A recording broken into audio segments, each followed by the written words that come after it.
So I kind of been avoiding talking about this because I really hate the idea of feeding into the nonsense. Let me just give my 2 cents on the protesters who have been stopping Donald Trump rallies. So I've been listening to a lot of the commentary, mostly opposing commentary, and they've been saying stuff like Donald Trump supporters don't go to other candidates' rallies and stop them from speaking. They're bringing it upon themselves, talking about the protesters getting hurt or arrested. They're infringing on Donald Trump's freedom of speech, blah, blah, all this stuff. So let me just talk about this. First off, do you want to know why Donald Trump supporters don't go to other candidates' rallies and stop them from speaking? It's because no other candidate's words or influence or action poses a threat to Donald Trump supporters. There's nothing that Bernie Sanders has said, or Hillary Clinton or Cruz or anybody else, that makes Donald Trump supporters feel like their immediate safety or their lives are in danger. But when Donald Trump says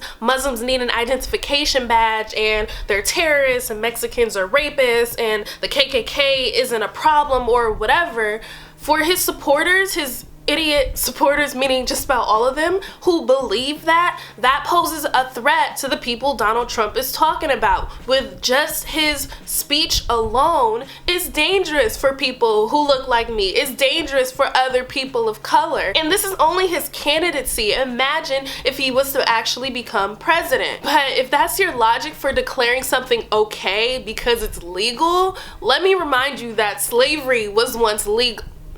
Okay, well, it technically still is, okay, but Jim Crow was once, shit, that pretty much is too. Where was I going with this? Legality is a construct of the powerful. It's not for justice. So as long as it's benefiting the people who are currently in power, it's gonna remain legal in some way or form. But since we're talking about legality and rights, I just think it's interesting how people, mostly white people, not all, but most, always seem to find a way to refer to the Constitution when it's supporting or protecting their white nonsense. But when black and brown people are being denied justice, I don't hear y'all quoting the Constitution on Freddie Gray's behalf. I don't hear you quoting it on Sandra Bland's behalf, but whatever. Let me just play a little game. Donald Trump is exercising his right of freedom of speech, which he can do, and you guys are saying, what harm is freedom of speech? What can the opinion of one person do? Well, it depends on who you're talking about, because on a small scale, it won't do too much damage, but for someone who's a political figure, let's take a look back in our history book.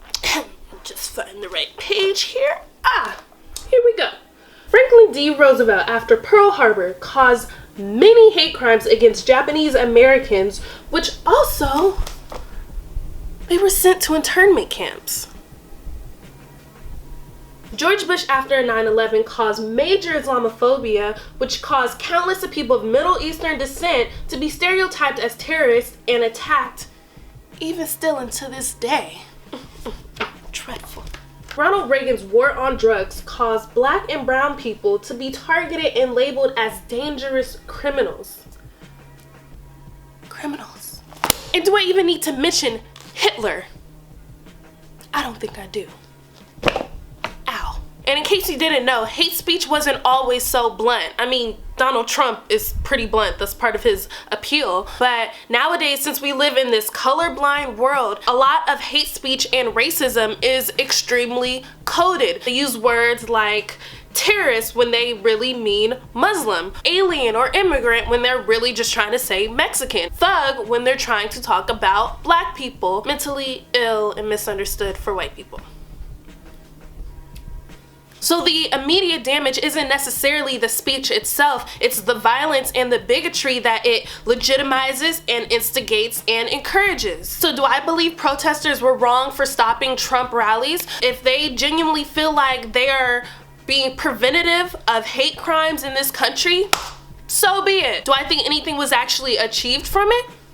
No, not really. Would I go to a Trump rally to protest? hell to the gnaw. I already said how I feel about protesting in this day and time, but if even a few of us feel like these are the necessary steps to maintaining the little shred of safety we have left in this country, then by all means, shut it down. But I just want to end this by saying that although I know for a fact that racism is very much alive and well, so is the race agenda that politicians, big businessmen, and the media are using to distract us from other issues that desperately need our attention that we can't seem to pay attention to because of what they're putting in front of our faces. And how we react to these type of situations just might be saying a lot more about us as a people than it is about them.